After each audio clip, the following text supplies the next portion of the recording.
Por muchos años, se ha hablado acerca de la gran paradoja entre la justicia y la bondad de Dios. Muchas personas preocupadas por si Dios es más justo que bueno, más bueno que justo, porque si es justo, entonces ¿por qué hay momentos donde no vemos su verdad? Y por qué si es tan bueno, ¿por qué hay veces que lo único que se ve es justicia? Y no la justicia que nosotros queremos, sino otra justicia. Y vamos a estar compartiendo. ¿Qué hay? Es más justicia que bondad, es más bondad que justicia. Por eso el título de este mensaje es ¿justicia o bondad? ¿Cuál de ellos?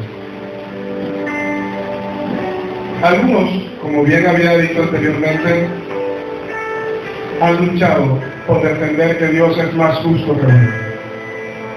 Yo no sé si tú piensas lo mismo. ¿Dios es más justo que bueno? Otros piensan que Dios es más bueno, muy bueno, y su bondad cubre completamente la justicia. Y cuando realmente hace falta hacer cosas, bajar la regla, bajar al duro el hacha, pues su bondad viene y lo cubre, y ya no hace falta ser tan duro, ser tan recto. Y la gente no sabemos realmente qué es lo importante para el Señor. La verdad quizás es que no imaginamos realmente cómo es Dios. Nosotros no sabemos realmente cómo es Dios en estas áreas. Y es por eso que la palabra del Señor enseña en Santiago 1:20, la ira del hombre no obra la justicia de Dios. La ira del hombre no obra la justicia de Dios. Yo no sé si usted ha tenido la experiencia, pero yo sé. Cuando nosotros nos enojamos mucho por ver la injusticia que se nos está haciendo o a alguien más o en un lugar, creemos que hace falta justicia y nuestra ira, nuestro enojo está justificado porque es injusto lo que está pasando. ¿Sabe? ¿A usted le ha pasado? O sea, es injusto esto. ¿Por qué tiene que ser así? ¿Por qué nadie hace nada? ¿Por qué no hay una ley? ¿Por qué no hay una persona que abre sus ojos y dice esto tiene que ser de otra forma? Sin embargo, lo que vemos es que aparentemente hay un silencio de parte de Dios. No se hace lo que esperamos. Y bueno, entonces, o es justo, es bueno, ¿qué pasa? Pero la realidad es que donde el hombre considera que hay justicia, Dios no considera que es así. Donde nosotros creemos que debe ser justo lo que se está pasando y tiene que haber algún tipo de requisito, algún tipo de disciplina, Dios para ahí. Y lo que vemos es que Dios es bueno con esa gente, que Dios es bueno con el grupo. Y entonces, ¿cómo quedo yo? Y eso nos enoja mucho más. A mí me ha enojado mucho más ver que no es como yo creo, que no es como yo pienso, no pasa nada. Por este texto de Santiago me lleva a que la justicia de Dios obra cuando Él considera que tiene que obrar. Te puedes enojar mucho con alguien, te puedes enojar mucho con un grupo de personas, con una iglesia, contigo mismo, con tu pareja. Eso no significa que tu concepto de justicia y tu enojo vaya a mover el corazón de Dios y hacer que Él haga lo que tú quieres que se haga, lo que tú esperas que se haga, sino que Dios hace justicia solo, solito. De hecho, dice la palabra en el Antiguo Testamento, mía es la venganza, yo pagaré, que sea el que la hace. La pelea es de Él. Por tanto, no hay nada que yo pueda hacer, y por mucho que me enoje, que haga que Dios haga lo que yo quiero. Mi concepto de justicia no obra. Ahí no obra la justicia de Dios. Pero ¿qué tal si lo que nos hace airarnos es justamente aquello que vemos como injusto y la ira es el camino para mostrar la justicia? Repito esta pregunta. ¿Qué tal si lo que nos hace enojarnos es justamente aquello que vemos como injusto Y la ira es el camino para mostrar la justicia. Mire, eso se resume así. Tú te enojas por algo que parece injusto para ti, que es injusto para ti, y es justamente tu enojo lo que te muestra lo que es la justicia de Dios. Porque Dios no se enoja por lo que tú y yo nos enojamos. Porque Dios no se molesta por lo que tú y yo nos enojamos. Tú y yo estamos viendo que alguien nos hace injusticia. Nos dijo algo que nos hirió, nos afectó, nos dañó, nos mató la autoestima, rompió cosas en nosotros, y eso nos enoja. ¿Qué tal? ¿Por qué a esta persona no le pasa esto? ¿Por qué Dios no hace esto? Y ese enojo provoca que la justicia de Dios se active y haga algo que nosotros no esperamos. Principalmente, que Él sea humano. ¿Qué tal si Dios te está diciendo, pero tú estás enojado por algo injusto? Porque tu enojo mismo es injusto. ¿Entiendes acá? Tu enojo ante algo injusto ya en sí mismo es injusto. Porque no hay nada que una persona pueda hacer tan buena y tan justa que nos haga realmente tomar decisiones como Dios la tomaría. No hay uno solo justo, dice la Biblia. No hay, dice la Biblia, no hay uno solo justo. Uno solo no lo hay. Entonces, si tú crees que lo que tú estás diciendo, lo que tú esperas es justo, eso no es una persona injusta. Así que, ahí se cumple el texto que dice el único justo soy yo. ¿Por qué te enojas? Si tú eres tan injusto como él, ¿por qué no eres comprensivo? ¿Y por qué no eres capaz de darte cuenta que tu justicia no es la que esta persona necesita? Pregúntate, ¿qué necesita esta persona injusta? ¿Qué necesita esta persona que me ha hecho daño? ¿Qué necesita este grupo de personas que constantemente me hace daño? ¿Necesita que se le baje la vara? ¿O necesita un nuevo día de oportunidad y misericordia de amor que muchas veces yo mismo soy incapaz de dar? Señor, enséñame a amar. ¿Cuándo fue la última vez que le pediste al Señor que te enseñara a amar? Yo te pregunto. Oiga, le pedimos al Señor que nos enseñe, que nos revele los misterios del cielo, que nos haga el don de lengua y que nos dé dones para sanidad y para hacer muchas cosas, y que nos enseñe a cantar y que levante talento en el ministerio. Pero dice la Biblia que todo eso se va a acabar, toda ciencia terminará, toda profecía va a terminar, pero lo que nunca va a acabar, jamás, va a ser el amor. Eso estamos orando, cosas que la Biblia no nos manda a dar. Sí, hay que anhelarlos, mejores dones, dice la Biblia, anhélalos. Pero súbete por ellos. Pero lo más importante no es que sea tan hacendoso, no es que, ay, el pastor y la pastora como hacen cosas, ¿qué dones y talentos tiene? Eso no va a ser bien necesario. Eso no va a ser que yo sea justo delante del Señor. Nuestra justicia está basada en reconocer lo injusto que somos y que es el amor del Señor quien mora en nosotros para darse a las personas igualmente a la injusta que nosotros. Tú no eres más justo que tu hermano. Tú no eres más justo que tu esposo, que tu esposa. Tú no eres más justo que el vecino, tú no eres más justo que nadie. Dice la Biblia, no hay uno solo justo. Es la justicia de Dios, la que hizo que Cristo viniera y muriera por nosotros, nos redimiera, nos reconciliara con Él. Y esta reconciliación es la que trae en nosotros que cuando Dios nos mire, no esté viendo a un pecador como tú y como yo, injusto, incapaz de salvarnos por nosotros mismos. Está viendo a un Jesús entre Él y nosotros. Está viendo una sangre preciosa entre Él y nosotros. Cuando Dios nos mira, no lo está viendo a nosotros. Está viendo la sangre de Jesús sobre una persona. Está viendo el sacrificio de Jesús sobre una persona. Y eso nos hace ser buenos y justos. Pero desde el momento que usted empieza a reclamar justicia con tu concepto, creo que ahí vamos a tener un problema con Dios. Veamos algunos ejemplos bíblicos que nos ayudarán a entender que Dios no es igual a nosotros en ese aspecto. Primeramente, Para entrar en cada ejemplo en el día de hoy, es necesario que lo hagamos teniendo en cuenta lo que dice el texto bíblico en Santiago 1.17. Dice Santiago 1.17: toda buena dádiva y todo don perfecto desciende de lo alto, del Padre de las luces, en el cual no hay mudanza ni sombra de variación. Este texto bíblico es hermoso. Escuchen, toda buena dádiva, todo don perfecto, todo lo que, ¿se acuerdan? Todo lo que queramos nosotros, ¿de dónde viene? De lo alto. Pero en Él no hay mudanza ni sombra de variación. Prestemos nuestra especial atención a la parte C del versículo cuando dice que en Dios no hay mudanza ni sombra de variación. Dicho de otra forma, Dios tiene una sola palabra.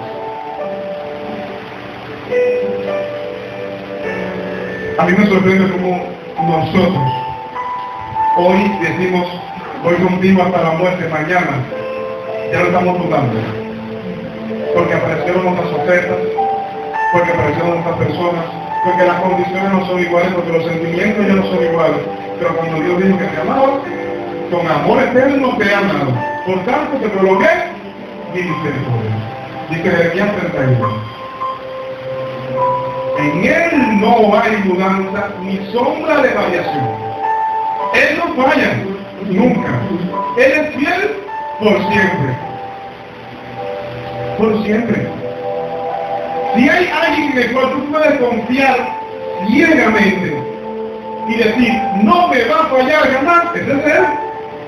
Pero generalmente nos falla una persona injusta como nosotros, carnal como nosotros. Y cuando esta persona nos falla, dejamos de confiar en el Señor. Dejamos de servir al Señor. Dejamos de verle a Él con ese amor, con esa entrega, como si Él fuese el culpable del fallo de nosotros como hombres.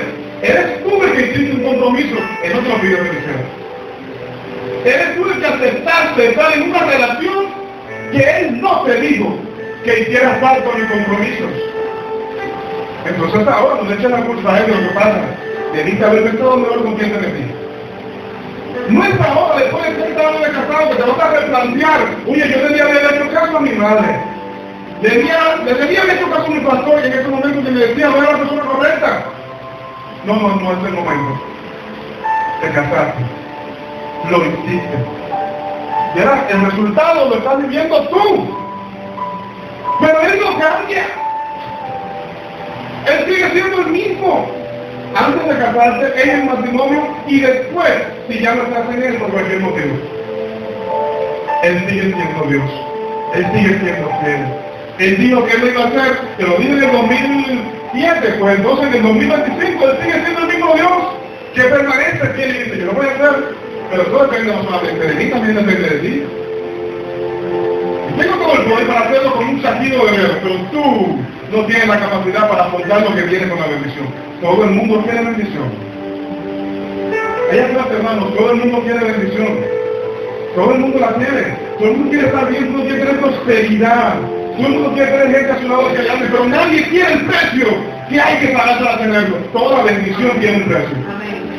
Es muy fácil decir, tengo que casarme, esta es la mejor persona. No hay otra. Y bueno, y entonces cuando están ahí ya, me gusta esto. Yo no pensé que esto fuera así, porque hay un precio que pagar. Porque toda bendición lleva sacrificio. Él hizo el mayor sacrificio del mundo. Pero no significa que no se continúe haciendo. Hay que esforzarse. Hay que sacrificarse. Hay que dejar de ser uno mismo. A mí me revienta, me molesta mucho ver que la gente no quiere dejar de ser sí mismos, morir al yo, para lograr alcanzar la bendición. Le echan la culpa a otro de lo que no pueden alcanzar. Le reclaman a otro, pero ¿y tú? Estás muriendo a ti mismo, lo que tú eres, lo que sientes, lo que quieres, lo que anhelas. Porque para tener la bendición necesitas morir al yo. Morir a ti mismo.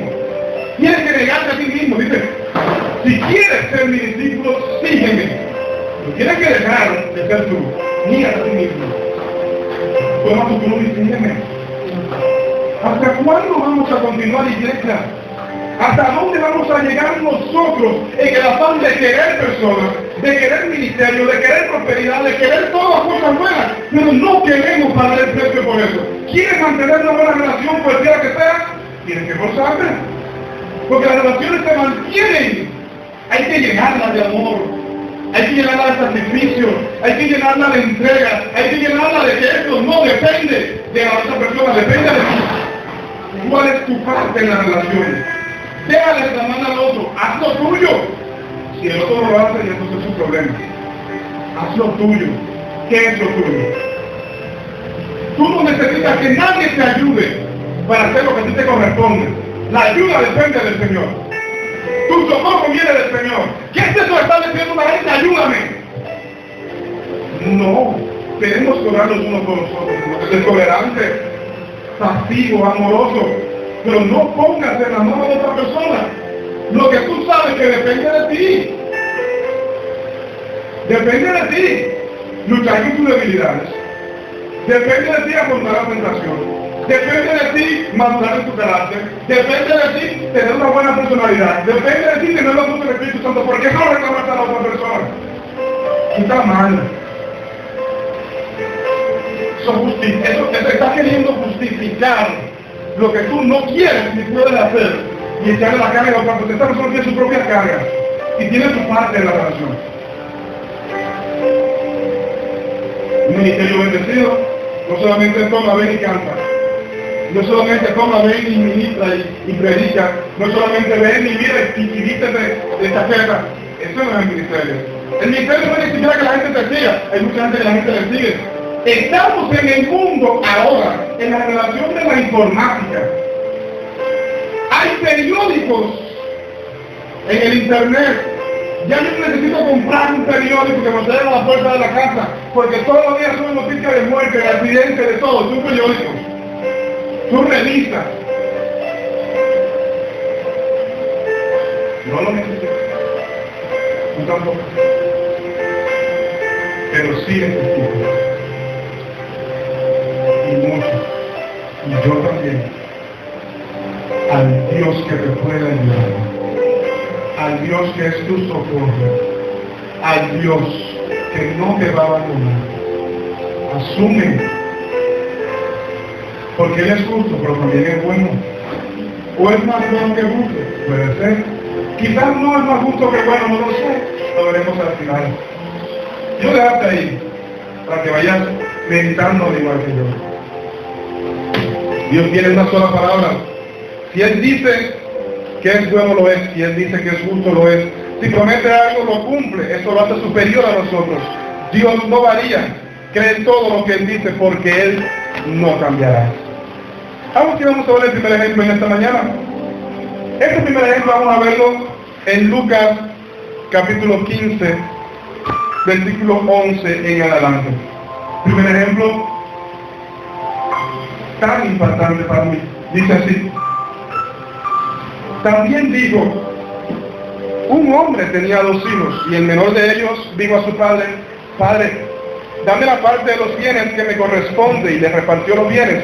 No muchos días después, juntándolo todo, el hijo menor se fue lejos a una provincia apartada, y allí desperdició sus bienes viviendo perdidamente. Cuando todo lo hubo malgastado, vino una gran hambre en aquella provincia y comenzó a faltarle. Y fue y se arrimó a uno de los ciudadanos de aquella tierra, la cual le envió a su hacienda para que apacentase cerdos. Y deseaba llenar su vientre de las algarrobas que comían los cerdos, pero nadie le daba. Y volviendo en sí, diga conmigo, volviendo en sí. Volviendo en sí, dijo: ¿cuántos jornaleros en casa de mi padre tienen abundancia de pan, y yo aquí perezco de hambre? Me levantaré e iré a mi padre y le diré: Padre, he pecado contra el cielo y contra ti. Veamos algunos aspectos relevantes para esta predicación que nos habla de la justicia y la bondad del Señor. ¿No debemos? Vamos a ver el versículo 12. Dice el versículo 12: el menor de ellos dijo a su padre: Padre, dame la parte de los bienes que me corresponde, y te lo dio. Aquí podemos ver algo curioso, y es que, hermanos, eran 2 hijos. Pero su padre aún vivía. Su padre aún vivía. ¿Por qué? Si papá vive aún, yo tengo que pedirle la heredad mía cuando yo pueda adquirirla cuando él muera. Este muchacho no estuvo aquí.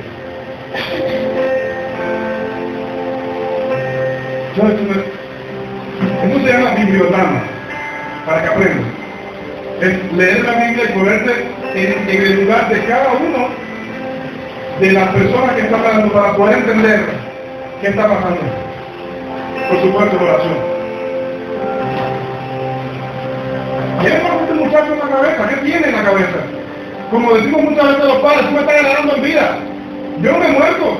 No tienes que quitarme la casa, no tienes que pedirme la mitad de la casa. ¿Quién eres tú? El padre soy yo. Yo estoy vivo. ¿Qué hay en la cabeza?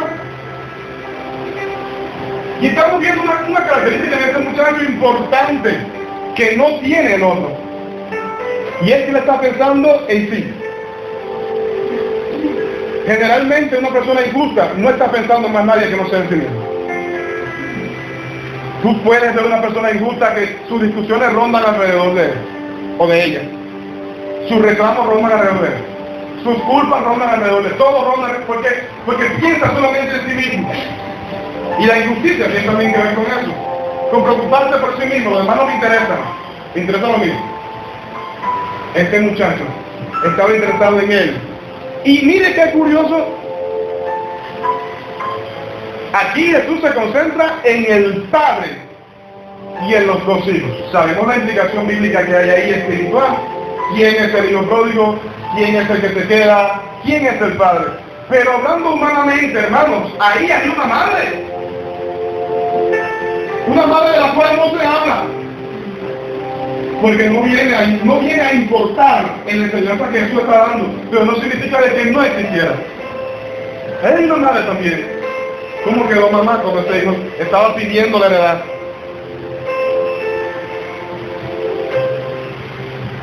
En el versículo 13, dice así: no muchos días después, juntándolo todo, el hijo menor se fue lejos a una provincia apartada.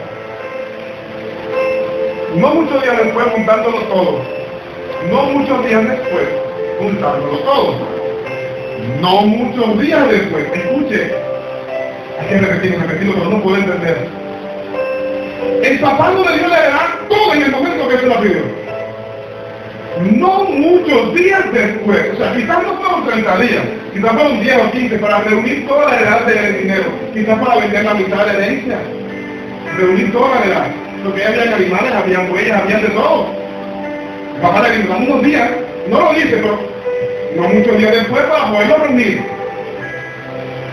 Este muchacho está viendo que su familia está haciendo todo lo posible para complacer su capricho, su ego, su mala crianza, y está vendiendo todo, no sé, buscando una manera de sacarle banco. Y no había banco, pero vamos a llevarlo a la actualidad. Tuvo días para pensar. Tuvo días para arrepentirse, hermano. No fue que dijo, dándolo todo y me voy, como si fuese todo tan solo. No, tuvo días para pensar. A veces ustedes y yo tenemos días para pensar. Días. Ya cometiste el primer error. Dios nos da días para pensar antes de cometer el otro. Tuve días, cometí el primer error y amenacé con que iba a hacer eso. Tienes días antes que lo cumplas. Dios no cambia, pero tú puedes arrepentirte y cambiar de tu mala actitud, yo también. Y él tuvo días para pensar. ¿Quién quita que en esos días la mamá veía todos los días a la mamá desesperada y triste, llorando, y dijo, no te vayas? ¿Qué tú vas a hacer tú solo? Tú nunca has vivido solo. ¿Qué tú vas a hacer tan lejos? No vienes a la mitad. ¿Para dónde tú vas? Y el papá nadie sabe lo que le dijo, pero yo supongo que ese padre estaba sufriendo, vendiendo los puertos, vendiendo esto, para que él se fuera. El hermano que estaba allí ¿Quién sabe lo que estaba pensando? Era su hermano. Se molestó al final, pero al principio, es su hermano, vivió toda la vida con él. Pero él siguió. Ya conmigo, pero él siguió. No sigas tú. Ahí mismo en el versículo 13 continúa diciendo: y allí desperdició sus bienes viviendo perdidamente. Hermanos, era un maligno. Él era un maligno. No vamos a juzgarlo, pero tú vas a desperdiciar lo que con tantos años tu padre y tu madre han trabajado para crear un heredado suficientemente para que tú y tus nietos y tus hijos vivan, y tú te lo vas a llevar malcriada, y lo vas a desperdiciar porque ese es tu negocio. ¿Por qué no buscaste una manera de invertir? ¿Por qué no buscaste una manera de tener una familia con eso? Y entre tú y tu esposo y tus hijos, pues vamos a hacer balance con mi edad. Pero él no pensó en eso, él pensó en qué. En él, en disfrutar, en gozar, en la gozadera, la returancia. Y lo permitió. Yo no quiero que mis hijos salgan así conmigo.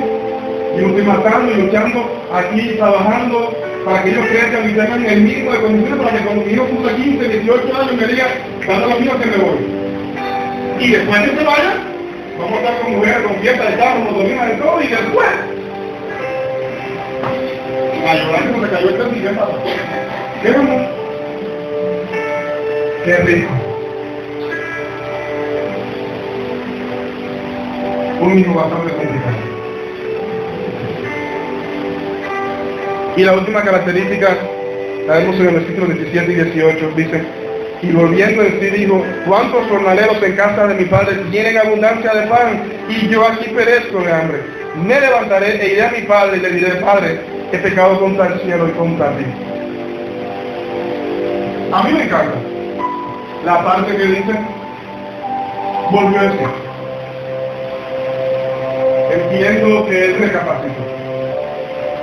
Pero me revienta que tenía que llegar hasta ahí para él darse cuenta y volver a la casa de su padre y chulear la herencia, la otra mitad que le tocaba a los hermanos. Ahí viene el enojo también del otro. Pero no entendemos por qué se enojó tanto el segundo hermano. Es un chulo. ¿Está mal? Ahora, ¿qué no tiene nada? Que está comiendo los puercos. Ahora tú ya vamos a pensar, estoy comiendo aquí comida de puerco y voy allá me voy a casa de mi padre. Eso sí me va a recibir. Pero qué rico. Después que lo gastaste todo, vamos a llevarlo hoy. ¿Estamos entendiendo por qué tanto el enojo de otro hermano? Que todo no es tan fácil así como decir al otro, ay, que es el otro que pobre, que no es así. Hay que entender. Porque además el otro era el primogénito, el mayor. Y hasta que el padre muriera, el hijo asume, pero el segundo y el tercero y el cuarto no tienen derecho hasta que el mayor muera. Así sucede la herencia. Y más en la del tiempo. Así que hermano, realmente que yo pediré algo por el Dios, pediré algo que lo luchaste y gastarlo y ahí nuevamente ayudar a lo que está, que tampoco ayuda. Yo no sé cuántos de aquí hayan prestado atención bien a esta historia, viéndolo así, vídeo dramatizado, pero además hayan estado pensando en lo que yo pienso. Yo voy comparando lo que yo voy leyendo con mi vida. ¿Cuánto más hay que soportar esta muchacha? ¿Cuánto más hay que... Esta mañana me levanto porque ha decidido ir. Estaba en la oficina, siempre estoy en la oficina, los amigos que trabajan en la. Pero yo sentía la necesidad de salir de ahí, como sentía hoy, no quería estar ahí. Y sentía ese querer hacer lo que Dios me estaba indicando a hacer y volver allá atrás. Y en cuanto llego a pasar los 5 minutos que Dios me dijo, ¿cuántas veces tú eres capaz de perdonar al chiquillo que traes?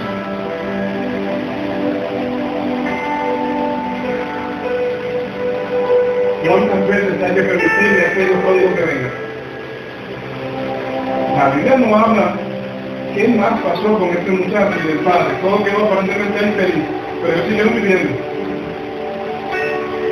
¿Cuántas veces más va a pensar y va a salir? ¿Cuántas veces más voy a permitir tener en mi casa esto, que me chulé esto, que te maquille de esta manera, que me falte el respeto, que no valore lo que se te da, lo que se hace por ti? ¿Cuántas veces más? Aquí no estamos hablando de cuestiones espirituales, de la implicación bíblica que está en civil. Estamos hablando de la parte humana de ahí, de la historia. ¿Qué pasa? ¿Cuántas veces más Dios que ha matado mi corazón allá está? ¿Cuántas veces más? Y yo le respondí, a veces que sea necesario. Porque mi hijo,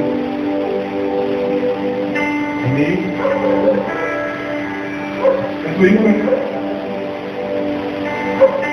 y cuando los dos míos crezcan y uno salga mejor que el otro, amo al que se porta bien, sigo amando al que se porta mal. Mi hijo, cuando a veces es y cuando a veces salga. Es bien. Ahí podemos entender por qué Dios no piensa, por qué el Padre Dios pródigo no piensa igual que el hermano. Porque aunque es justo lo que está pasando, aunque es justo decir no, te cierro las puertas por malcriado, egoísta, por de todo, yo no te puedo negar de mí. Yo no puedo renegar de lo que yo soy, que soy tu padre. No puedo. El castigo, el regaño, la disciplina es otra cosa. Aquí estamos hablando de aceptarlo, de reconocerlo aún como lo que es. Toda persona que vea en otra familia de cerca algo así, ¿qué piensa? ¿Qué chico tan malo, ingrato, sinvergüenza? No deberían recibirlo en casa otra vez. Eso es injusto. Es injusto lo que hizo este muchacho. ¿Cuántos están de acuerdo conmigo? Es injusto lo que hizo. No mencionaron el nombre, no me interesa su nombre. Pero sí me interesa que muchos de nosotros sabemos que hay personas así. Muchos de nosotros hemos sido así. Muchos de nosotros hemos sufrido por alguien así. Es injusto.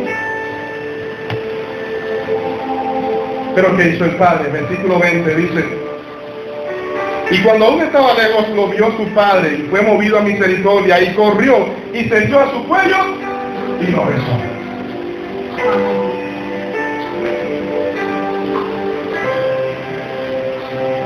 Ese es papá. Hay una canción muy linda que dice: corro a los brazos de papá. En los brazos de papá, ahí quiero estar. En los brazos de él, yo debo estar. Está basado en este texto bíblico. Dios no cambia. Dios no varía. Nosotros sus hijos cometemos mucho, entramos y salimos muchas veces. ¿Cuántas veces? No sé. Yo sigo con el temor. ¿Cuántas veces puede salir este hijo pródigo? No lo sé. Pero a mí no me interesa. Yo me he sentido como hijo pródigo muchas veces. Si yo me he puesto a pensar, y yo he dicho, si va una vez más, tú me recibes. Tendré oportunidad nuevamente de entrar a casa. Para ser hijo pródigo no hay que irse como de comida de fuego. Es apartarse en tu corazón de él, salir de casa. Aunque estés sentado aquí, mira, ahí mira. Pero aquí está muy lejos. Yo me he sentido muchas veces lejos de casa. Y es triste. Yo hoy, toda la mañana he pasado pensando en eso. Ya no me interesa cuántas veces yo pueda salir. Pero sí me interesa mucho que cuando yo entre, cada vez que entre, todavía tenga la oportunidad de que me reciban con los brazos abiertos. Esta parte me preocupa mucho. Porque llegará el día en que estemos allí de su presencia, o llegará el día en que ya llegó nuestro tiempo en esta tierra y no me dé tiempo a volver a entrar a casa de papá.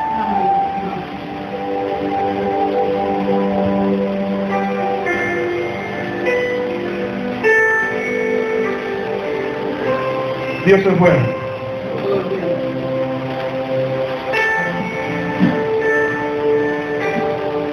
Un segundo ejemplo, y el último ejemplo en esta mañana bíblico, lo encontramos en Génesis 4 del 1 al 8. Veamos los aspectos relevantes en esta historia, Génesis 4 del 1 al 8. Dice así: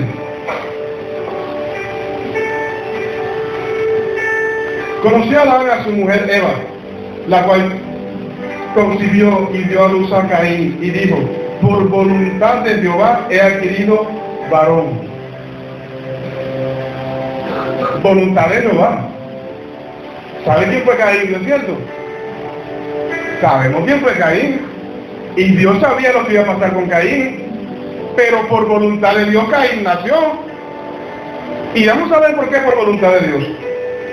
Después dio a luz a su hermano Abel. Y Abel fue pastor de ovejas, y Caín fue labrador de la tierra, o sea, agricultor. Y aconteció andando el tiempo que Caín trajo del fruto de la tierra una ofrenda a Jehová, y Abel trajo también de los primogénitos de sus ovejas, de lo más gordo de ellas. Y miró Jehová con agrado a Abel y a su ofrenda, pero no miró con agrado a Caín y a la ofrenda suya. Y se ensañó Caín en gran manera, y le cayó su semblante. Entonces Jehová dijo a Caín: ¿por qué te has ensañado y por qué ha decaído tu semblante? Si bien hicieres, no serás enaltecido. Y si no hicieres bien, el pecado está a la puerta. Con todo esto, a ti será su deseo, y tú te enseñorearás de él. Dios le estaba diciendo: tienes todavía tiempo de enseñorearte de tu pecado. Y dijo Caín a su hermano Abel: salgamos al campo. Y aconteció que estando ellos en el campo, Caín se levantó contra su hermano Abel y lo mató. Primera característica que salta acá: era la primera familia del mundo. La primera familia, Adán y Eva, sus hijos, fueron educados por unos padres que recibieron educación directa de Dios. Pecaron, se comieron las manzanitas, la naranja, la fruta, no sé qué cosa comieron. Comieron un fruto. Pero lo importante aquí no es eso. Es que al final Dios no los consumió, no los mató, no los extinguió, sencillamente salieron del huerto y empezaron a vivir las consecuencias de sus pecados. Pero Dios fue bueno y les dio familia. Y estoy seguro que ellos eran buenos padres, porque ellos aprendieron del mejor padre, de Dios directamente. ¡Qué rico! Le enseñaron buenos valores de trabajo. Por eso es que ninguno de los dos eran vagos. Buenos padres, buenos hijos. Que salga uno complicado, no importa, pero lo educaste bien. Nunca se le va a olvidar. Pero uno sabe cómo los hijos van a ser vagos, porque no los educamos bien. No le enseñamos el valor del trabajo. Pero a Adán y Eva le enseñaron el valor del trabajo. Por tanto, uno fue criador de ovejas, pastor de ovejas, y otro fue agricultor. No me interesa que no sean abogados, no me interesa que no sean predicadores. Agricultor, pero trabaja. Y cría animales y huele a ovejas, pero trabaja. Caín recibió la misma educación que Abel, porque además los dos tenían la buena educación de presentar ofrenda delante del Señor. Por eso los dos lo hicieron, porque le dieron la educación, porque ellos veían a sus padres también haciéndolo, porque había una relación con Dios. Rota, pero la había. Así que, ¿qué diferencia había entre ellos? En el versículo del 3 al 5, vemos que cuando uno trajo la ofrenda, el otro se molestó, sintió algo en su corazón, su semblante cayó. Confirmando lo que dice Santiago 4:1, dice: ¿de dónde vienen las guerras y los pleitos entre vosotros? ¿No es de vuestras pasiones las cuales combaten en sus miembros? O sea, ya se estaba creando en Caín ya estas pasiones, estas cosas malas dentro de él, de su interior, de su corazón. Su semblante decayó porque su corazón ya estaba ya ladeado y estaba enfermo por el celo. Ahora, si tú fueras los padres de estos jóvenes y ves que un día, de momento, salen temprano a la mañana, digamos que ellos tienen 23 y 24 años, son jóvenes, y digamos que 23 y 24 años que ahí a veces salen de la mañana a trabajar, y lo que es de costumbre, en la tarde regresan. Pero ese día estaban Adán y Eva y no ven regresar a sus hijos. Y se demoran, y ¿dónde están? Salen a buscarlo. Le dice Eva a Adán: ve a buscar a un muchacho, están todos, ¿qué pasa? Ve a buscarlo. Y cuando Adán va, vean ustedes que son muertos, ensangrentados, porque este no es mi hermano, hermano. No fue con veneno, fue el que fue más agresivo.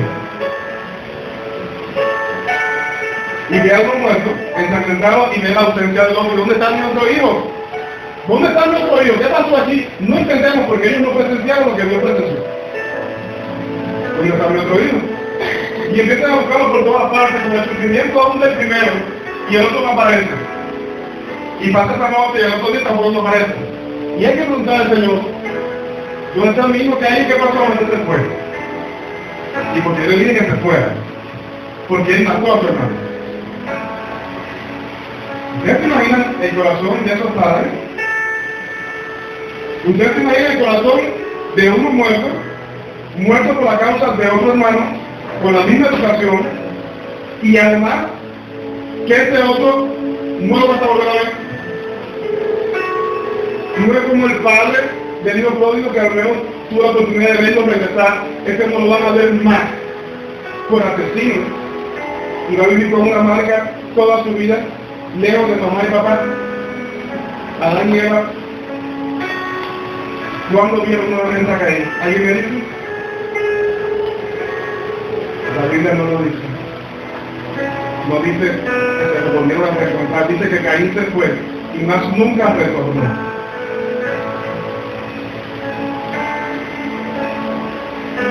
A ver, padre, dígame, ¿qué está pasando aquí? Si usted está como vecino de Adán y de Eva, ¿qué es lo que dice? ¿Qué injusto este muchacho? Qué malo es, porque ¿cómo pudo ser así en su corazón? ¿De la injusticia? ¿Está viendo la injusticia? ¿Alguien la ve? Yo también. ¿Qué haría aquí? ¿Qué haría aquí? Ahora, ¿qué le sucedió luego a Caín? Dice el versículo 18. Salió pues, 16, salió pues Caín delante de Jehová y habitó en tierra de Nod, y ahí conoció una mujer, la cual concibió, dio a luz a Enoc, y a Enoc le nació Irad, y a Irad le engendró a Mehujael, y toda una carretilla de personas. ¿Qué quiere decir? Que a pesar de la injusticia y el pecado de Caín, ¿quién fue que tuvo hijos? ¿Caín o Abel? ¿Quién fue que pudo tener familia a pesar de su marca, que no se sabe dónde estaba? Caín, hermanos, el injusto. ¿Por voluntad de quién? De Dios. Y no solamente eso, te voy a enseñar, mire, del versículo 18 al versículo 24 de este capítulo 4, narra algo sorprendente. Mire, él vivió con una marca exiliado, pero vivió, se casó y tuvo hijos. Uno de sus hijos, de su descendencia, Matusalén. ¿Quién fue ese? El que más vivió. 900. Matusalén, hijo de Dios. De su descendencia salió Jabal. Eso está en esos 4 versículos. Jabal o Jabal. ¿Quién es? El padre de los que crían ganados. O sea, el primero que empezó a criar vacas. Hoy, nosotros comemos vacas y criamos vacas, porque hubo uno que salió de Caín, que fue el primero que vamos a criar las vacas. El padre de las vacas, del criado, no de las vacas, de la criadera de vacas. Sale Jubal. ¿Quién es Jubal? ¿Alguien me dice? El padre de la música. El primero. Dice ahí, escuchen. El primero. El que creó 2 instrumentos musicales. ¿Alguien me dice cuáles fueron? El arpa y la flauta. Los primeros instrumentos musicales creados por él, por Jubal. Y a partir de ahí la música empezó y ya desarrollaste hasta el día de hoy. El primer músico hombre fue este. ¿Salió de quién? De Caín. Y por si no fuera poco, de él también sale Sila y Tubancaín, el primer escultor de bronce y de hierro. O sea, el primer tornero, el que primero trabajó con metales en el mundo, hierro y bronce, fue escultor, él fue de todo, el primero. O sea, casi todo lo que tiene que ver con la civilización humana y desarrollo. ¿De quién salió? Del imperfecto, injusto, asesino Caín. Al que le echamos tierra por su pecado. Es que dijo que iba a hacerlo, porque no tenía que hacerlo, por eso no lo mandó. Por eso no se lo llevó. Porque nosotros vemos injusticia, él pone bondad. Y él puso bondad en Caín. Su justicia la alcanzó. Y fue exiliado, lejos de sus padres, lejos de su tierra, con una marca para que no lo mataran, porque si no lo mataban. Pero aún así, Dios puso bondad. Y de él salió una generación tremenda. Gracias a ellos, hoy estamos aquí. Y no es hasta que Adán y Eva tienen otro hijo, que también por la parte de ese hijo empiezan nuevamente una nueva descendencia. Hermanos, si tuvieras que elegir entre tus dos hijos, ¿qué harías? Yo quiero que ya dices y no lo vengan acá un momento.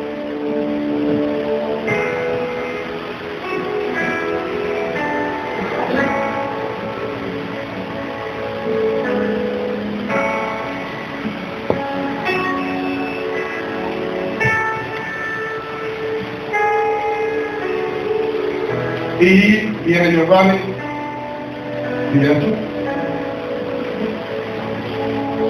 Pónganse aquí ustedes, ustedes no, ahí. Y usted quiere estar ahí, delante de María Carla, y usted le queda por acá.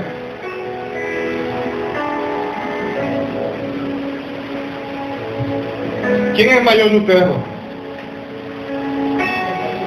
Tú eres Rolitín. Y tú eres Ray. ¿Estamos ahí?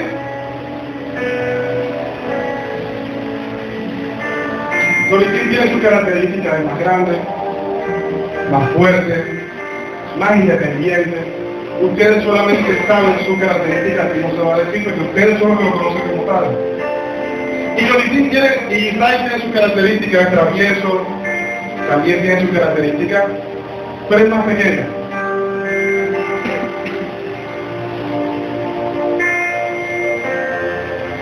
Yo quiero que me respondan, ya que es tan fácil buscar para nosotros como seres humanos, todos nosotros, todos, porque es muy fácil buscar lo que es justo e injusto según nosotros. Intentamos en el trono de Dios a buscar lo que es justo e injusto, ¿verdad? Pues hoy nos da la oportunidad de, como un ejemplo, hacer algo acá, es un ejemplo, que todos nosotros vamos a estar ahí algún día. Ustedes conocen a sus hijos, conocen sus características, ¿saben quién se porta mejor, quién no está bien? Ustedes saben todo. Yo quiero que hoy ustedes escojan entre uno de sus dos hijos, porque Dios hoy les está diciendo que deben escoger uno para que vaya al cielo y otro para que vaya al infierno. Eternamente. Vamos a decir esto, vamos a agarrarle mejor esto. Rolitín es un niño modelo, que porta bien, le hace caso a ustedes, trabaja, es responsable. Y Ray, que ya ha cumplido los 15 años, es un niño rebelde, duro, falta de respeto, ladrón, mentiroso, le grita a ustedes, no los valora, le roban cosas a la casa, se las mete, entra con mujeres. Este es Ray con 15 años, un ejemplo. Pero deben de elegir a uno de los dos, para que uno viva en el cielo y otro en el infierno. ¿Alguien me dice acá qué es lo justo? ¿Cuál de los dos va al cielo? Permiso, lo justo. Este hace todas las cosas bien en Rolitín y es un buen cristiano. Pero este no. ¿Quién debe ir al cielo? Rolitín. Eso lo decimos nosotros que somos los justos, ¿ves? Nosotros jugamos. ¿Qué hacen ustedes como padres? Los escucho. ¿Quién se va y quién se queda?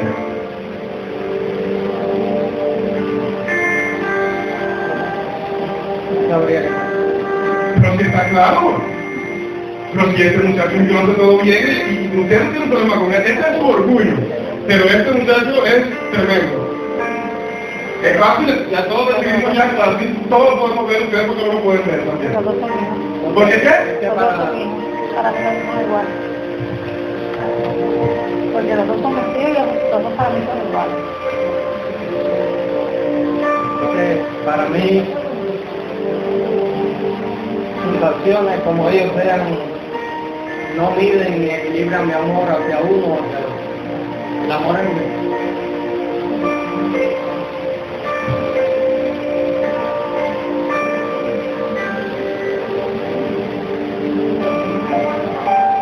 Cada vez que nosotros estamos buscando las actitudes de los demás, de los que fallan en la iglesia, de los que cometen errores, de los que tienen mal carácter, de los familiares, de la gente mentirosa, falsa, que roba, de los adultos, los fornicarios, de los que cometen tantas cosas.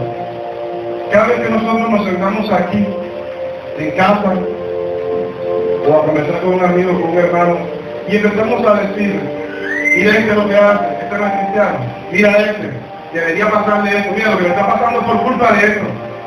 Justo, eso es lo justo lo que le tiene que pasar. ¿Saben lo que estamos haciendo? Sentarnos en el trono de Dios, desplazar a Dios, y juzgar nosotros como si tuviéramos hacerlo. Pero si nosotros como padres no podemos elegir a uno de nuestros hijos, por malo que sea, para irse para el infierno, ¿por qué queremos nosotros que Dios lo haga así? ¿Por qué queremos exigirle a Dios que Él baje la regla sobre esta persona que sigue fallando y sigue pecando y sigue?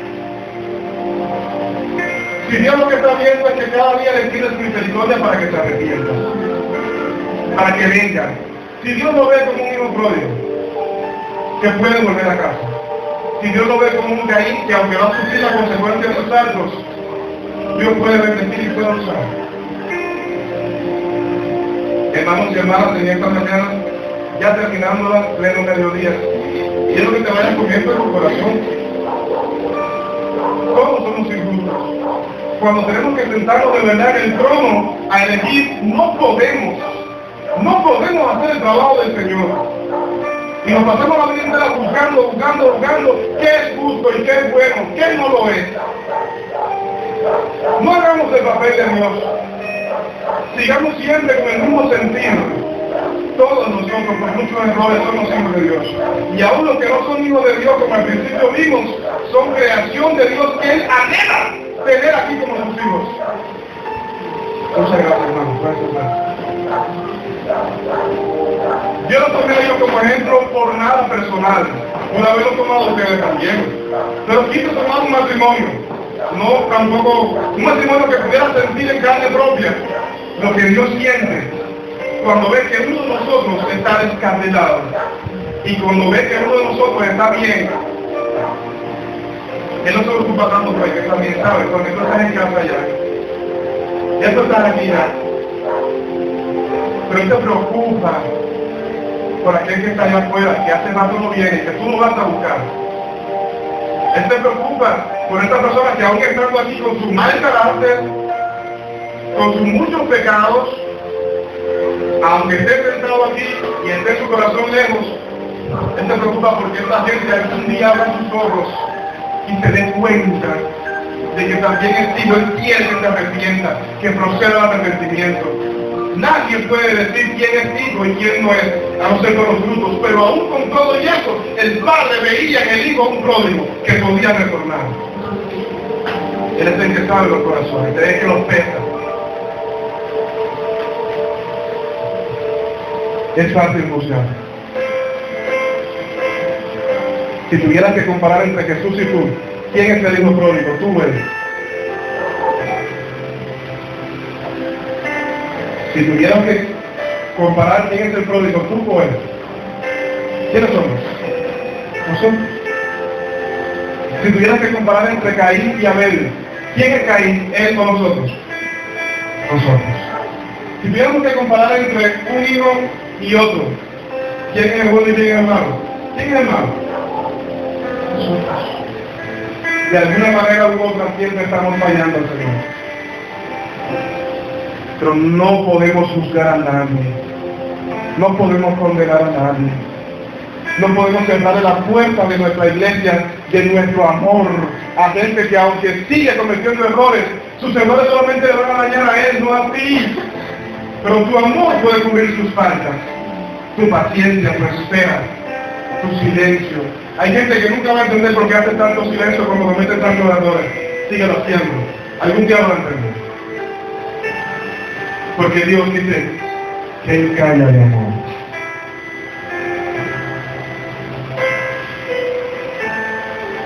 Para finalizar, Dios te escogió así como eres. Entregó a su buen hijo para hacerte el bien, porque Él es bueno. Y es tan bueno que su justicia va de la mano. Y por eso el pródigo llegó a lo más profundo. Tuvo de cerca también la marca de por vida y fue exiliado Caín. Y el terco, el hijo terco, es juzgado. Pero a todos lo juzgará el Señor, tú no. Deja que Dios juzgue, que haga su trabajo, tú no. Sigue tú siendo hijo. Tú debes ser bueno y debes ser justo. Y la respuesta a la interrogante al inicio es esta. Dios es tan bueno como justo. Dios es tan justo como bueno. Cuando su justicia obra, también obra de la mano su bondad. Cosas peores pueden pasar si su bondad no estuviera actuando, solamente su justicia. Y cosas muy malas pueden actuar cuando solamente actúa su bondad. Y lo justo no está ahí, porque nos aprovechamos de su bondad.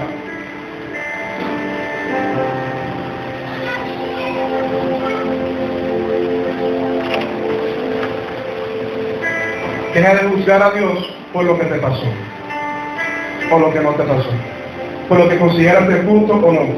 Deja de rechazar y juzgar a personas que Dios le dio su misericordia y su amor. Deja de creer que alguien te merece algo bueno cuando lo que hizo Dios es justo. Que el Señor te bendiga mucho en este día.